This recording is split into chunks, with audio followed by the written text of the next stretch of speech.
प्रभू येशू ख्रिस्ताच्या नावामध्ये आपल्याला पुन्हा एकदा सलाम. आजच्या सकाळी मग सर्वांना शाबाताच्या हार्दिक शुभेच्छा. स्तोत्रसहिता याचा 68वा अध्याय आणि 6वं वचन आपण पाहूया. एकटे असलेल्यास देव कुटुंब वस्थर करीतो, बंदिवानास बाहेर काढून भाग्यवान करतो. किती सुंदर असं वचन आहे.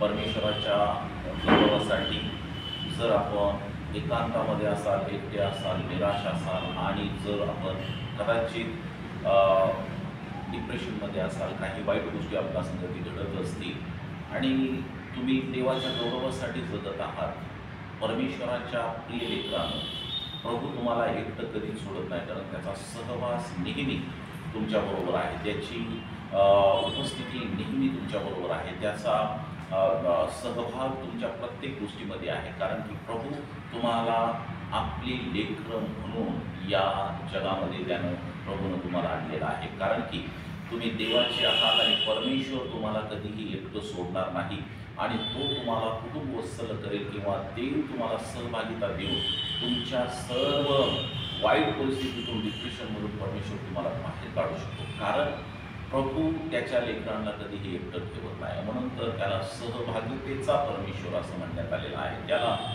परमेश्वर आम्ही एकटं राहू नये यासाठीच त्यानं येशू ख्रिस्त जो त्याचा पुत्र जगामध्ये पाठवला आणि जेणेकरून आम्ही तारले जाऊ, आम्ही एकटं राहणार नाही, आम्ही देवाच्या गौरवामध्ये राहू, परमेश्वरासंगती आम्ही राहू, यासाठी त्यानं आपला पुत्रसुद्धा या जगामध्ये पाठवला.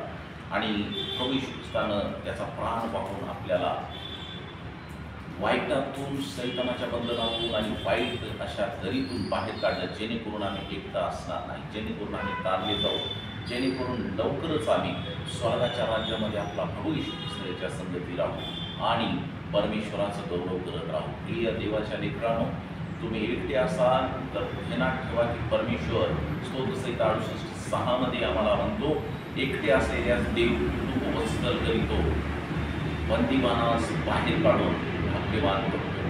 प्रियजनांनो, तुम्हाला कुटुंब वत्सल करण्यासाठी प्रभू सदैव तयार आहे. म्हणजे तुम्हाला सहभागी देण्यासाठी परमेश्वर सदैव तयार आहे. त्या प्रभूजवळ या, एकटे राहू नका. एकट्या परिस्थितीमध्ये कदाचित आपण दुसऱ्या आजाराला सामोरे जाऊ शकतो आणि म्हणून एकटे न राहता देवाला संगती घ्या. परमेश्वर तुमच्या संगती आहे आणि त्याचा अनुभव घ्या. तो तुमच्या जवळ आहे, तुमच्या आसपास आहे. तो तुम्हाला एकटं सोडत नाही आणि एकटं टाकत नाही, कारण की त्याची प्रीती तुम्हावर आहे.